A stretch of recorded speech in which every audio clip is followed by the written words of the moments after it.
Sean bienvenidos y bienvenidas todos y todas. Gracias por el privilegio de su compañía en la versión del día de hoy de Café para Dos, aquí en Cinevisión, Canal 19. Y como siempre, esta tarde-noche a las 7 en Vega TV, en el Canal 48 de Claro y en el 88 de Aster Santo Domingo. Termina una semana marcada por las protestas sociales que se incrementan, el paro del Cibao, que digamos que marcó el inicio el lunes, pero han continuado otras manifestaciones y se anuncian nuevas acciones de protestas en otros puntos del país. El Programa Mundial de Alimentos aportó una cifra que debería llamar la atención de dominicanos y dominicanas afectadas por una malnutrición. Se había anunciado una actividad en el Ministerio de Educación, no estaba claro quién era que la promovía, pero se supo luego que eran maestros contratados. Y en esta semana, para la semana que va a iniciar, se está anunciando una parada cívica en el Congreso por organizaciones articuladas alrededor del tema de la salud por la inversión en esta importante área social, que lo que se refleja en el presupuesto, en el proyecto de presupuesto, es una reducción, ni siquiera que se queda igual, una reducción con relación al presupuesto de este año. De estos temas vamos a conversar en el día de hoy, después de la pausa, no sin antes decir que la semana pasada, el fin de semana pasado, se realizó la versión número 21 del Convivio Nacional de Maestros y Maestras, evento que organiza la Corriente Magisterial Juan Pablo Duarte desde hace 21 años, con una muy buena participación y que reflexionó sobre un tema de actualidad importantísimo, el tema de la carrera docente en la República Dominicana. Decir también que esta semana inició para nosotros con mucho pesar, con mucha pena por la partida de tiempo de la compañera maestra Rudelania Ortiz, expresidenta del ADP en 2 periodos en la seccional de Constanza, dirigente nacional de la Corriente Magisterial Juan Pablo Duarte, una maestra, yo diría que integral, que ejerce el magisterio, de esos que ejercen el magisterio en cada lugar donde están, en la familia, en el barrio, en la escuela, en donde quiera que pasan. De manera que la partida a destiempo y tan sorpresivamente de la maestra Rudelania nos deja un enorme vacío muy difícil de llenar. Vamos a una pausa y al regreso venimos con el contenido, con la compañía del compañero Rafael Félix.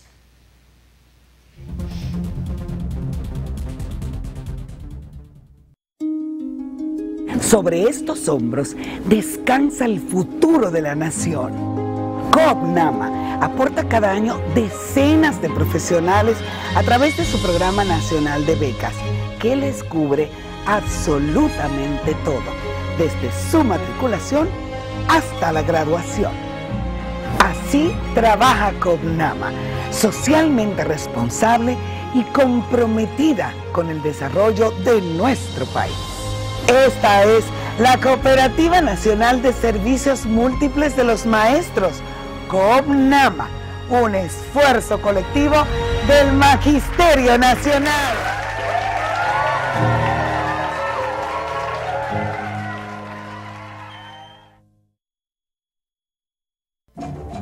Para tu descanso familiar, Hotel Copmarena Beach Resort en Juan Dolio. Excelentes habitaciones, la mejor comida del área, 3 piscinas, 1 kilómetro de playa, 3 restaurantes, entretenimiento, show nocturno, discoteca Caracol y para tus actividades, el Gran Salón. A 20 minutos del Aeropuerto Internacional de las Américas y a 45 minutos de la capital. Reservaciones en Santo Domingo, 809-544-3166, extensión 2203. Y en Juan Dolio, 809-526-2121. Hotel Copmarena, un paraíso tropical cerca de ti.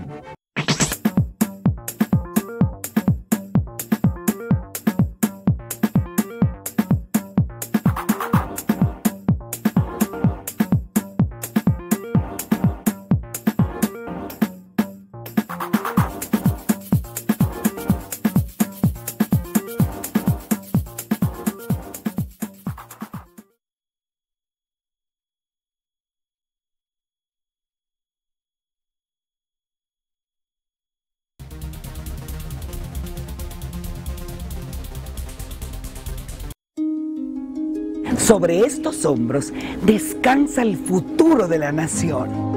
COPNAMA aporta cada año decenas de profesionales a través de su programa nacional de becas, que les cubre absolutamente todo, desde su matriculación hasta la graduación. Así trabaja COPNAMA, socialmente responsable y comprometida con el desarrollo de nuestro país. Esta es la Cooperativa Nacional de Servicios Múltiples de los Maestros, COPNAMA, un esfuerzo colectivo del Magisterio Nacional.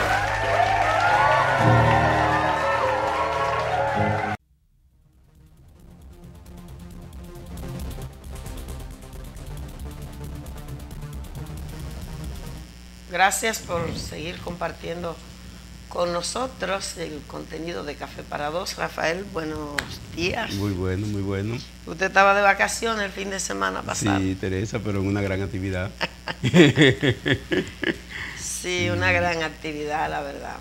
Sí, participaron 1.122 personas, de los cuales más de 900 eran maestros y maestras de todo el país. El convivio es una institución ya. Claro.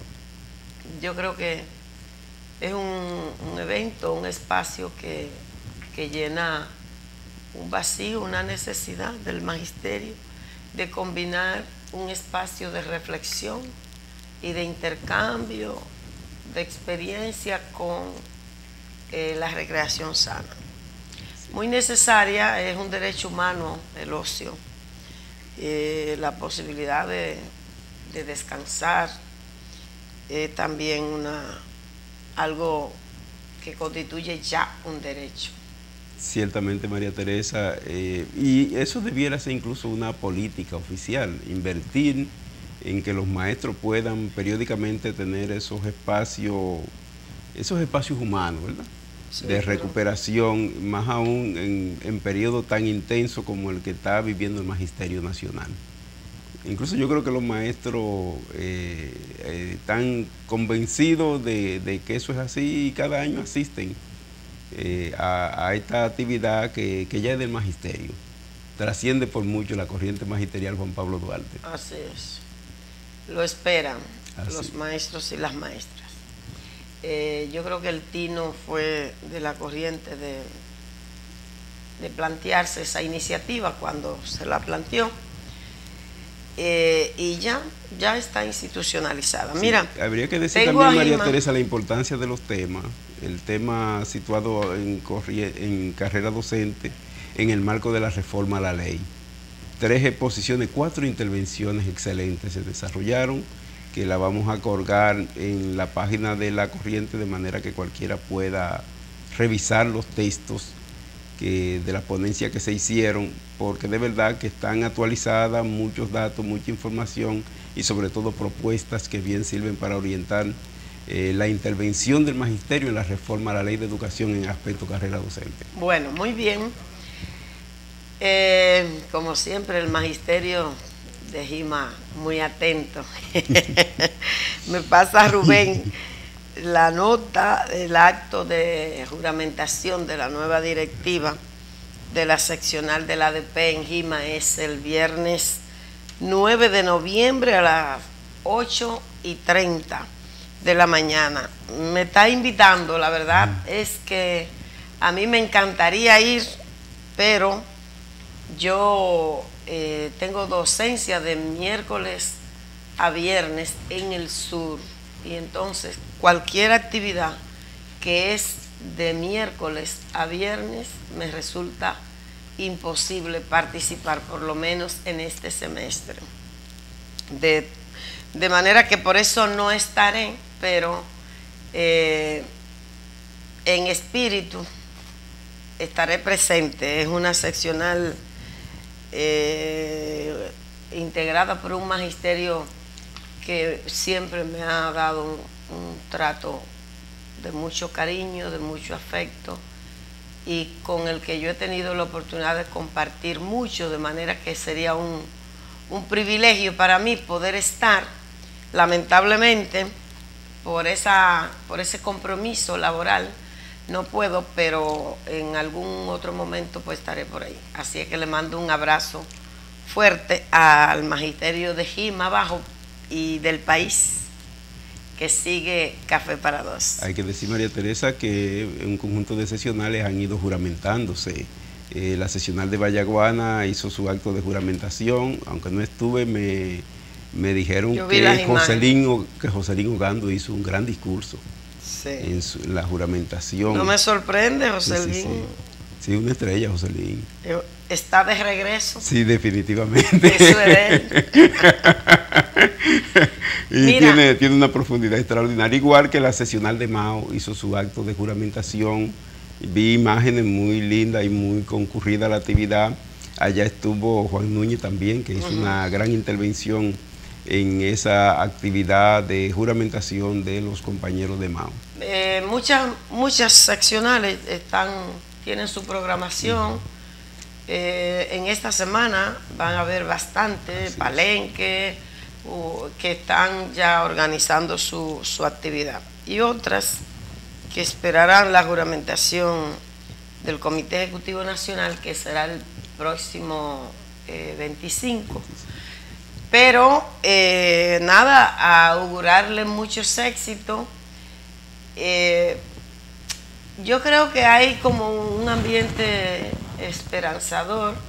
Me ha encantado el movimiento del presidente electo de Boca Chica.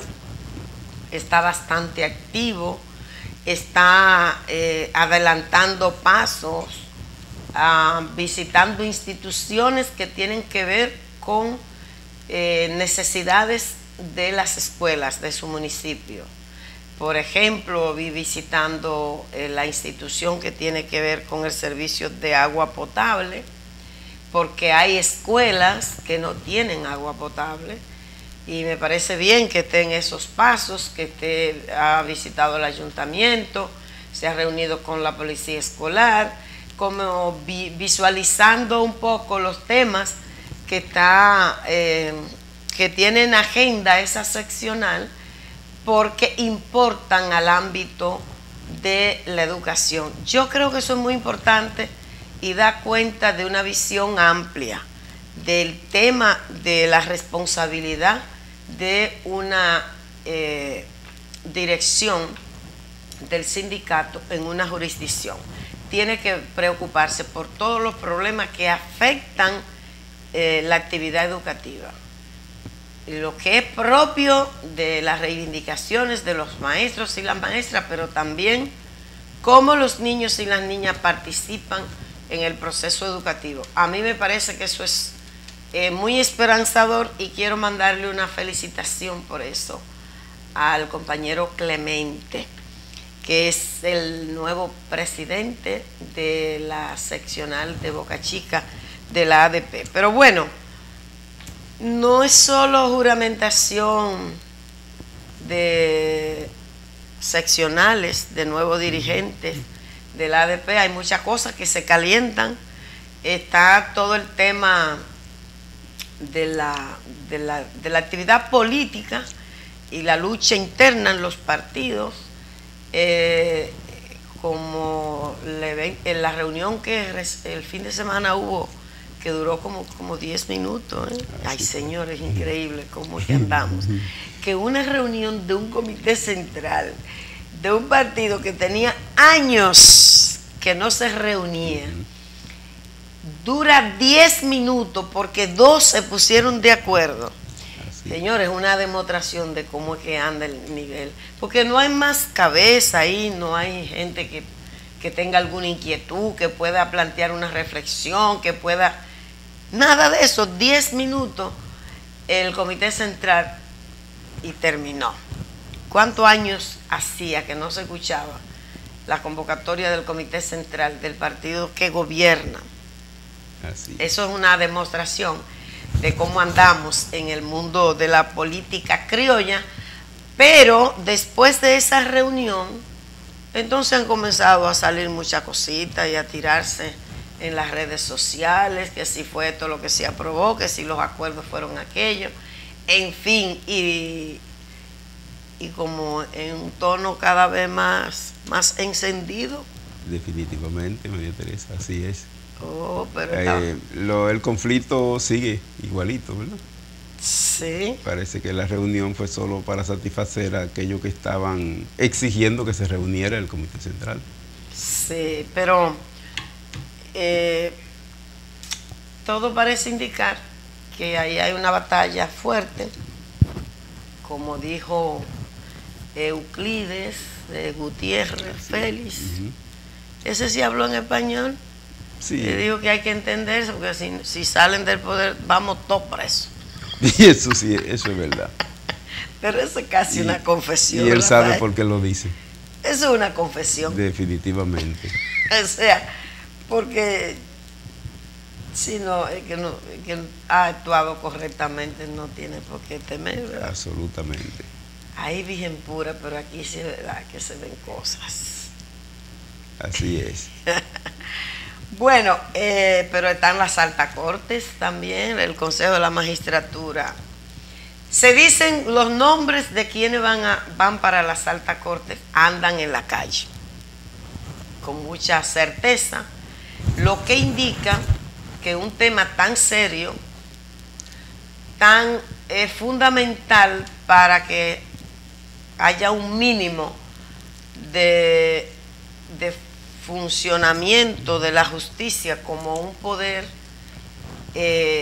independiente, como lo plantea la Constitución, se aleja, porque andan los nombres ya de quiénes son los que van a sustituir, lo que se pretenden quitar aunque no le toque, porque ahora lo que está en discusión es que en lugar de que esas altas cortes tengan una presencia digamos, importante de gente que responde a los intereses del expresidente Fernández, ahora Danilo pretende colocar cuadros suyos que le respondan. Pero qué cosa, ¿cuándo vamos nosotros a dar un paso de acercarnos a un mínimo de institucionalidad? Y a disponer el país de una justicia independiente, que es un elemento fundamental para garantizar los derechos en sentido general ciudadano. No hay posibilidad de democracia sin una justicia independiente. Vamos a seguir teniendo figuras en las altas cortes que responden, que actúan, que toman decisiones por una llamada, por una línea que se le baje y no por lo que diga la Constitución o por lo que diga el marco legal. ¿A dónde vamos a parar, señores? Pero esta gente no tiene reparo ante nada. Así es. Porque aquí hay un pueblo en la calle desde el 2017 que ha marcado, y que la marca de ese movimiento el gobierno la ha sentido, porque no hay ninguna duda de eso, pero pareciera comportarse como el buey, como dicen, que no mira para ningún lado, el burro, es para allá que voy y va para allá. Así no puede ser. Y todo indica que ya está claro, no ha comenzado la evaluación, pero ya se sabe quiénes son los que van a ocupar esas posiciones en las altas cortes. Parece que esa evaluación no pasa de ser un simulacro. Bueno, va a ser algo parecido a lo que se hizo con el tema del Ministerio Público. Así es. Que antes de que se iniciara el proceso de evaluación, Edith Feble tuvo la información bastante contundente y salió tal cual como ella lo denunció. Ni siquiera porque hizo la denuncia antes se cuidaron de hacer algunos cambios y la cosa salió tal cual. Pero señores, ¿cómo es posible esto?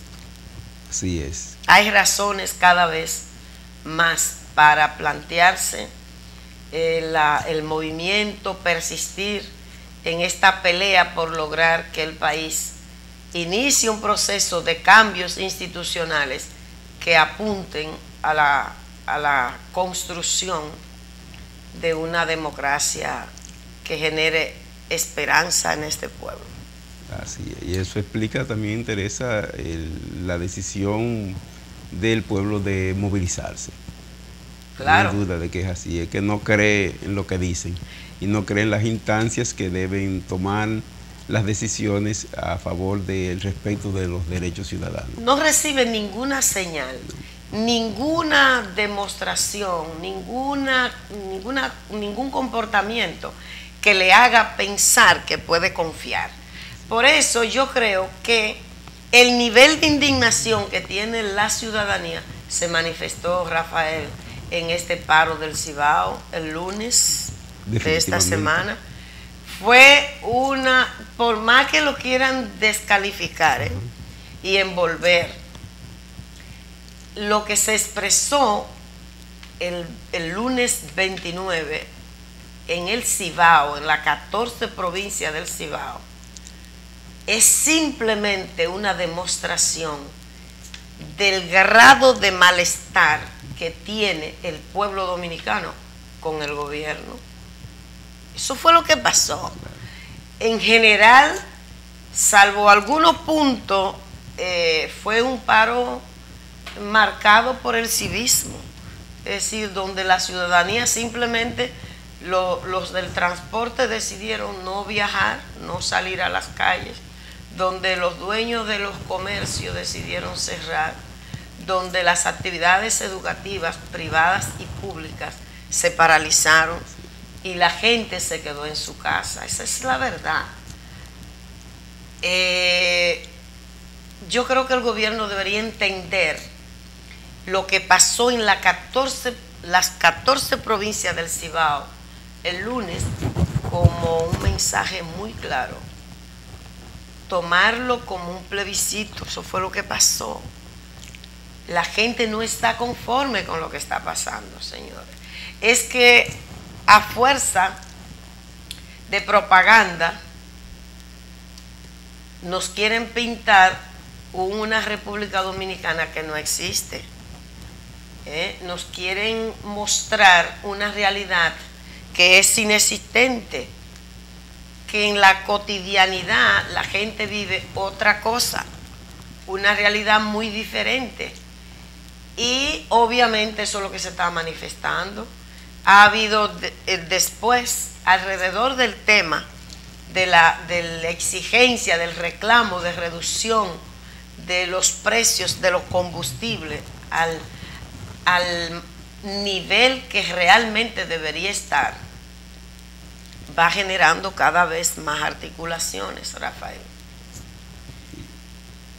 En esta semana, después del paro, aquí en la capital hubo manifestaciones y se están articulando en otros pueblos. Ya sé que en el sur hay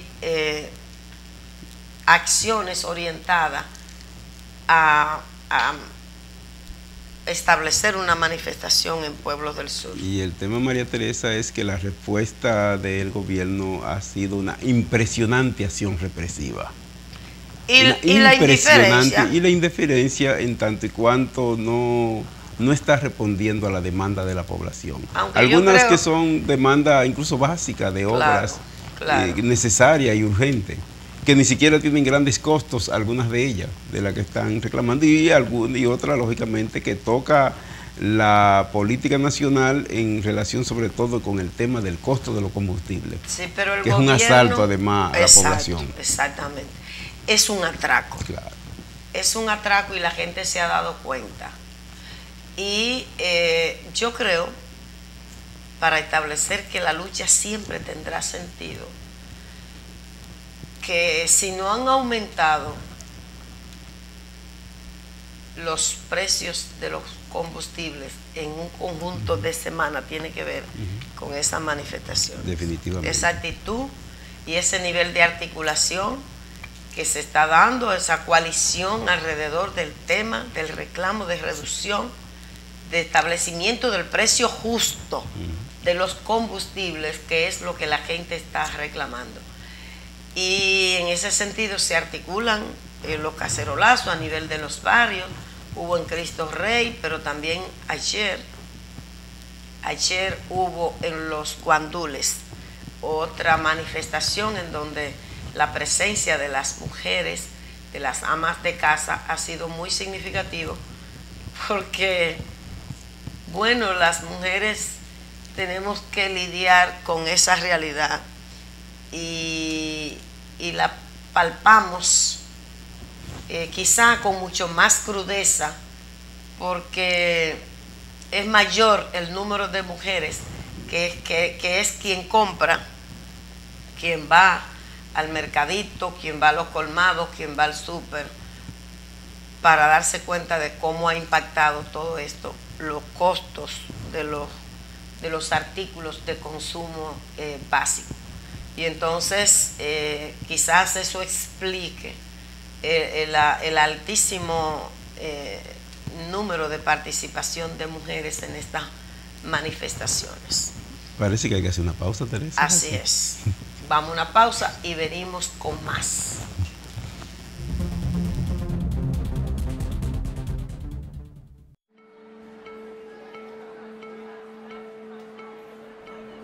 Ignorar a un compañero reiteradamente es bullying.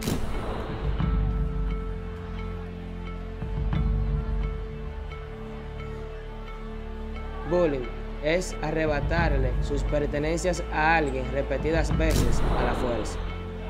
Burlarse de alguien por alguna condición física es bullying.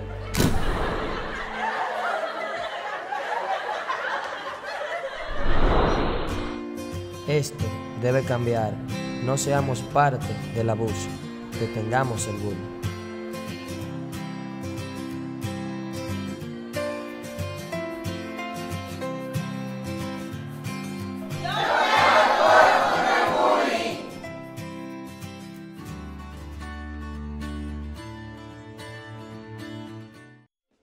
El INAVIMA tiene como compromiso coordinar un sistema integrado de seguridad social y mejoramiento de la calidad de vida para el personal docente del sector público y de sus familiares, tanto activos como pensionados y jubilados. Los servicios que ofrece el INAVIMA son jubilación por tiempo en servicio, pensión por discapacidad, pensión por sobrevivencia, plan de retiro complementario, plan odontológico magisterial, seguro funerario, préstamo maestro digno exclusivo para jubilados.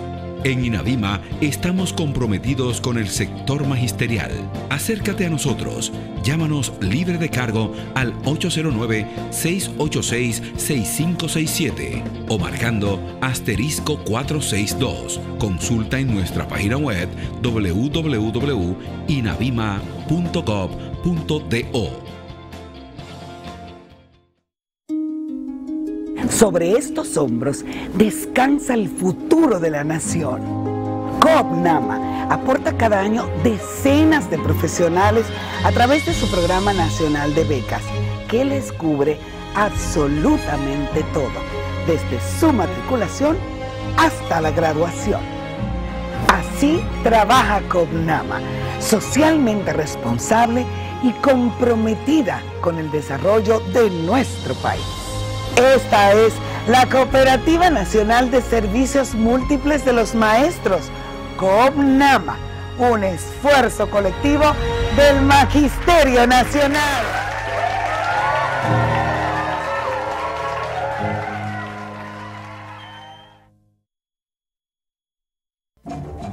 Para tu descanso familiar, Hotel Cop Marina Beach Resort en Juan Dolio. Excelentes habitaciones, la mejor comida del área, 3 piscinas, 1 kilómetro de playa, 3 restaurantes, entretenimiento, show nocturno, discoteca Caracol y para tus actividades, el Gran Salón.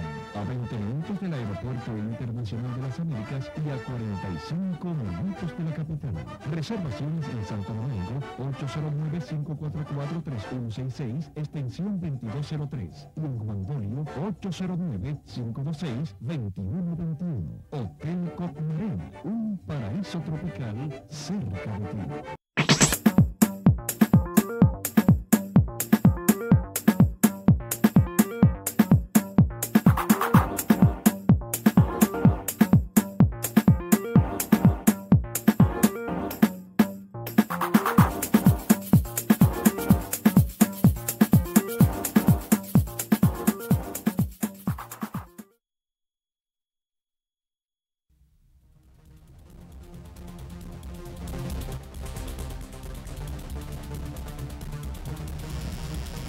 Señores, en este país que nos cuentan, nos dicen las autoridades, el gobierno dice que ha salido cualquier cantidad de personas de la pobreza, y en esta república digital y en este país que ya superó el Nueva York chiquito. Hace días. Aquí dice el programa para la alimentación, el programa mundial de alimentos de las Naciones Unidas, da un dato así como este que está aquí. Dice, más de 1 millón de dominicanos consume menos de los alimentos necesarios para tener una vida sana y productiva. Más de 20.000 niños menores de 5 años sufren de desnutrición crónica. Oigan el dato, crónica. Persiste en déficit de micronutrientes y 1 de cada 3 mujeres dominicanas en edad reproductiva tiene anemia. Le agregan a ese dato que el 61% de los niños y niñas de entre 6 y 11 meses sufre anemia. Explíqueme. Eso Los números con los que salieron de la pobreza no cuadra con el Banco Central. no cuadran. No, los bancos que da el Banco Central y los datos que da permanentemente el presidente de la República, de los éxitos de los gobiernos del PLD, casi 20 años ya tiene gobierno del PLD. Sí, ya. 20 años de gobierno, y datos como eso como que no cuadran. ¿Verdad? Definitivamente. No deberían, no, pero además con los datos, con el progreso que se anuncia Así mismo. aquí, porque eso está bien en Haití. Claro, eso. Sí, ese dato puede En cuadrar en Haití, Haití, sí, cuadra. pero aquí no. Pero aquí no. No. En este país que nos describe permanentemente el presidente de la República y la propaganda oficial, como que uno no encuentra que eso pueda ser. Así es. Y ese es un dato del PMA, pero además que se dio en un acto oficial. Claro. Si fue un acto oficial, no es que usted está trayendo. No, fue en el Palacio. Fue en el Palacio, sí. Sí. Sí, fue un acto en el Palacio. Claro. Pero ¿y entonces? ¿Cómo es que eso? Es que se dan muchos datos contradictorios desde ese mismo sitio. Ciertamente. Sí, ciertamente. Un dato que tumbe el otro. Es claro que, que ni siquiera es eficiente la política social del gobierno. Es que Eso está claro. yo diría, mira, la verdad es que la política social del gobierno es una política clientelar, más que social. Y mientras persista ese enfoque, no va a generar ningún impacto.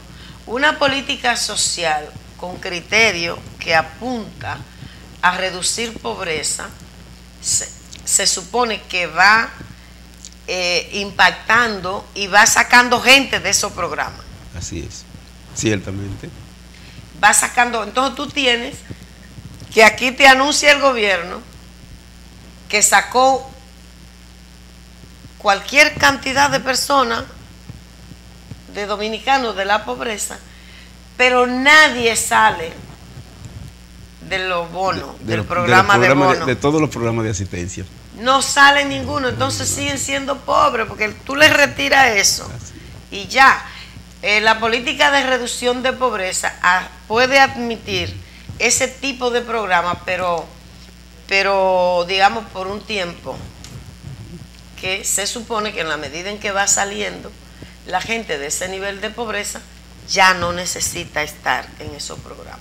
Aquí no pasa nada de eso, aquí nada más es en la propaganda que se ven números que luego en la realidad no encontramos. No, porque esa pobreza es la garantía de continuar en el poder, María Teresa. Esa es la garantía de continuar en el poder, porque esa pobreza, personas en esas condiciones de pobreza no pueden pensar bien, María Teresa, definitivamente, no tienen posibilidad ninguna con esos niveles de desnutrición, imagínese usted.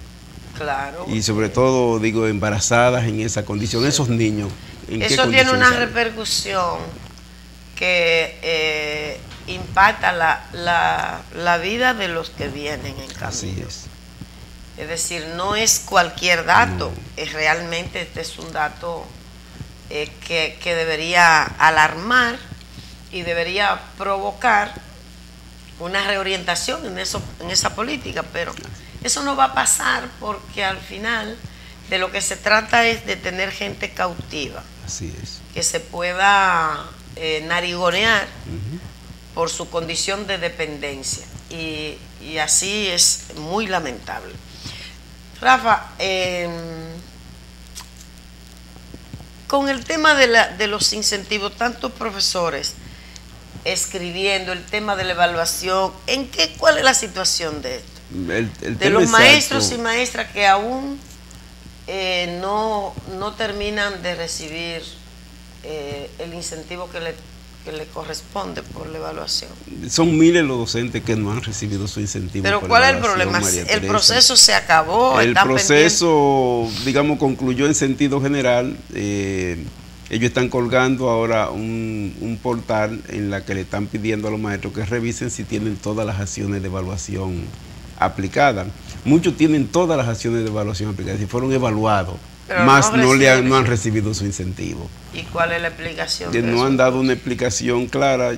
Yo digo que debe estar más explicada por razones de presupuesto que del proceso mismo de evaluación. En lo otro tiene que ver con muchos maestros que han recibido poco incentivo, que su incentivo no corresponde a la evaluación que le hicieron, pero son miles.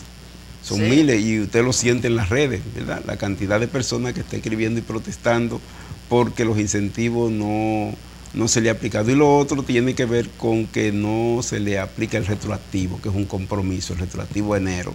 Ni lo que se evaluaron comienzo de año, ni lo que se evaluaron a mitad de año, y lo que se evaluaron posteriormente no han recibido el retroactivo que le corresponde. Ninguno. Y todo eso explica los niveles de protesta que usted está sintiendo. Niveles de protesta que no encuentran respuesta de quienes han coordinado el proceso de evaluación del desempeño. Y es una protesta justa, porque además es un derecho adquirido y está el temor de los maestros que si concluye el año puedan perder la aplicación de incentivos y los retroactivos toda vez que se finaliza el año en materia presupuestaria. ¿Qué va a pasar con ese compromiso económico con los maestros? Bueno, yo creo que uno quisiera como que esos temas desaparezcan Debieran. Porque en cada periodo que se aplica la evaluación, siempre ocurre que hay un segmento de los profesores que se queda, que no lo recibe o que no recibe el nivel, el monto que le corresponde. Y la verdad es que a estas alturas ya ese tipo de cosas no deberían ocurrir. No deberían ser tema de debate, ni de que motiven acciones, ni que motiven protesta, ni que motiven que haya que gastar energía en este tema. Otro asunto que a mí me llama poderosamente la atención es la cuestión de los maestros y maestras contratados. ¿Por qué hay un número tan alto? Estuve indagando y por lo menos recibí el dato de que rondan los 7,000, pero que eran más. Que eran más y que como que habían hecho una reducción y que estaban ahora en 7,000. Pero yo pregunto, ¿por qué hay tantos maestros y maestras contratados? ¿Quiénes son esos contratados? Hay maestros y maestras en lista de elegibles, es decir, de los que ganaron concurso, que no han sido nombrados. Si tú tienes gente que ganó concurso y no ha nombrado, ¿por qué tiene que contratar?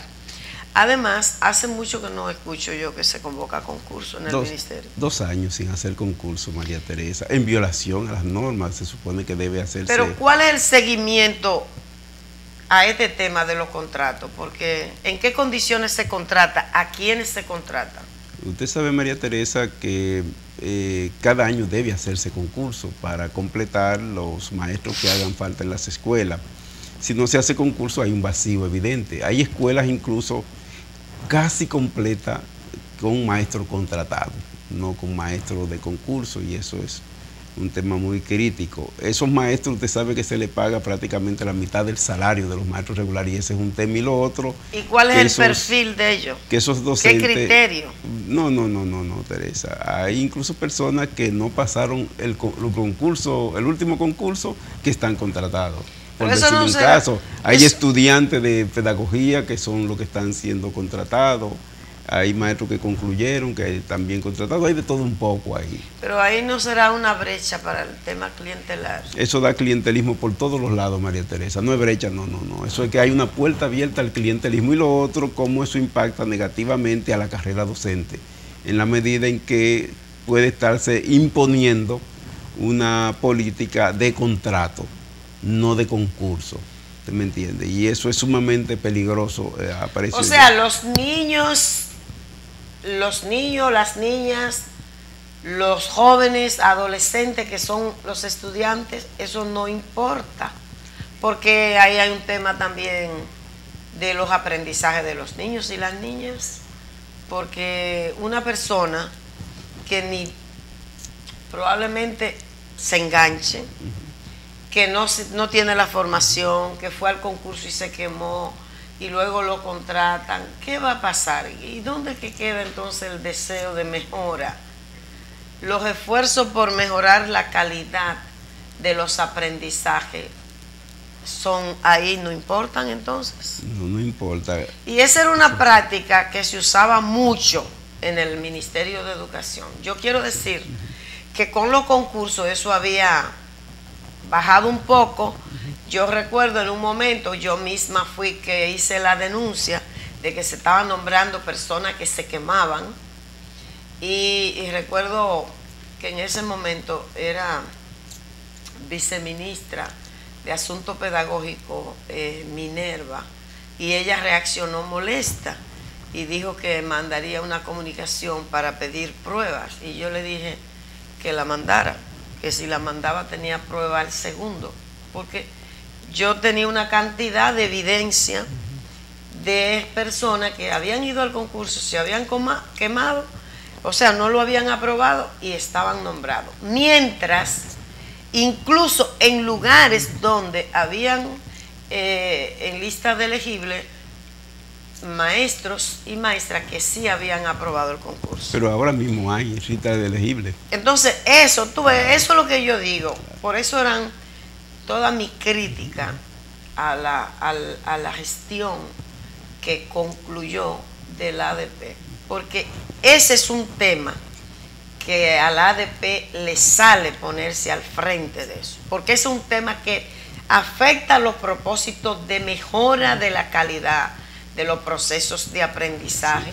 Es un tema que mostraría la responsabilidad del sindicato con el tema de la educación de este pueblo, que tiene que ser un tema central. ¿Y cómo es posible entonces que eso pasara y tú no escucharas la vocería oficial de la ADP hablar de ese problema? Que afecta la carrera, pero que afecta también la calidad, las aspiraciones de lograr mejora en los aprendizajes. Entonces, un discurso vacío y una práctica que atenta contra eso no puede ser. Pero también, María Teresa, el hecho de tener meses ya trabajando sin pagarle es un abuso. Es un abuso, porque como quiera que sea, son ciudadanos dominicanos, muchos son profesionales de la educación o son estudiantes de niveles más o menos altos de la carrera, sí, que han sido contratados, lo han puesto a trabajar incluso en lugares lejanos y difíciles. Sí, esos son dos cosas distintas. Entonces, el tema de un compromiso con una persona que usted pone a trabajar, pagarle se cae de la mata. Así es. Eso es de rigor. Si no le pagan, tienen derecho a hacer su molote. Ahora, el tema que a mí me inquieta es, ¿por qué tiene que recurrirse al contrato si hay maestros y maestras en lista de elegibles que ganaron concurso? Porque ahí hay un tema de la integralidad que el marco legal más o menos contempla de la carrera. Hay una cierta integralidad, una lógica de integralidad que comienza con la formación inicial, con el concurso para el ingreso, con el programa de inducción, con la evaluación del desempeño y la capacitación continua. Todo eso articulado da una cierta integralidad a la carrera y eso tiene que traducirse obviamente en mejora de los aprendizajes, en mejora de la calidad. Pero ¿por qué hay que tomar la decisión de apelar al contrato, que además es gente que no tiene ninguna protección? Es parte de la llamada flexibilidad laboral. Así es. Definitivamente, Teresa, pero eso es mortal para la carrera docente. Eso es mortal para la carrera docente y en el fondo, ese es un aspecto clave de lo que está pasando con esa política de apelar a los contratos. ¿Entiendes? Pues debería haberle puesto más atención la ADP. Por eso, si usted se dio cuenta, ese fue un elemento muy importante del debate que se hizo en el Convivio Nacional de Maestros. Yo creo que quedó muy bien develada en todas las ponencias que se hicieron las implicaciones que tiene el tema de la política de contrato en relación al daño que le hacen a la carrera docente y por tanto a la mejora de la calidad educativa. Bueno, esa es una corriente que se ha ido imponiendo también como parte del peso y del espacio que ganaron las políticas neoliberales en el campo de la educación, que por mucho tiempo nosotros insistimos en que la ADP debía ponerle más atención, que debía discutirla, que debía actuar preventivamente, pero eso no siempre se entendió y hoy estamos teniendo hechos consumados.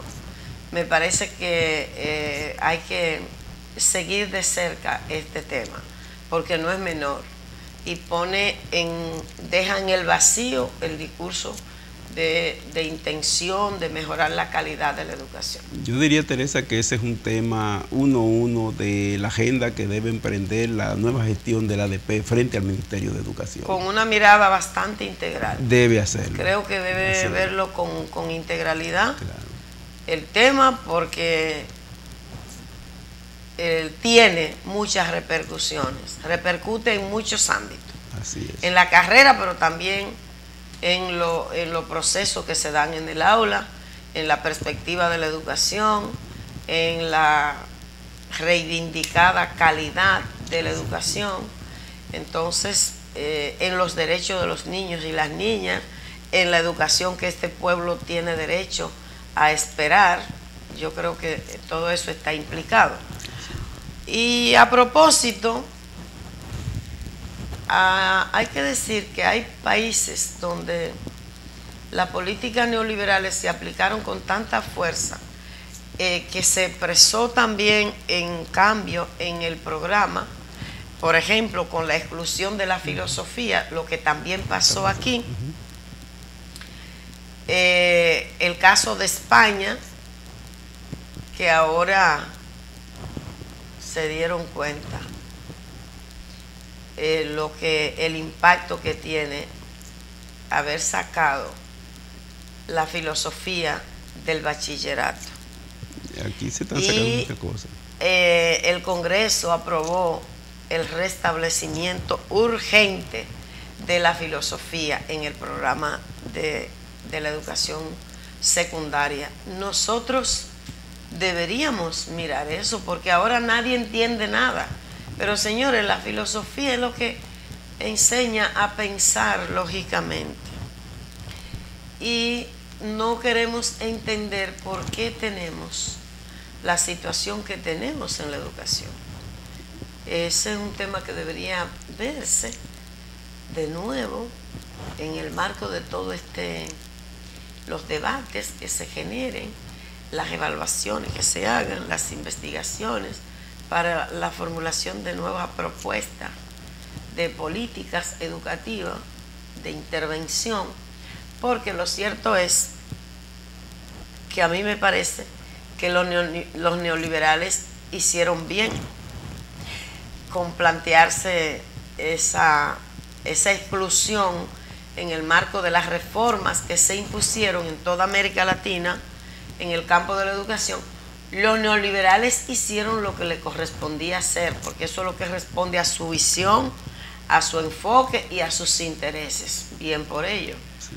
Pero los sindicatos, las instituciones que reivindican una educación más humanista, como que debimos pelear con más fuerza. Estamos obligados a hacerlo, María Teresa, porque han desterrado prácticamente de la educación todos los componentes vinculados a la formación de ciudadanos y ciudadanas. Ese es un elemento muy grave lo que está pasando. Las humanidades han sido relegadas. Así es. Totalmente. Y es necesario recuperar el sentido humano de la educación. Señores, parece que el tiempo se acabó. Así es. No sé cómo pasa esto. Ay, madre mía. Gracias por la compañía del día de hoy. Les invitamos para que nos encontremos de nuevo el próximo sábado. Mañana estaremos en Constanza compartiendo con la familia de la compañera Ruth y con el magisterio de Constanza los últimos rezos a la compañera Ruth del año.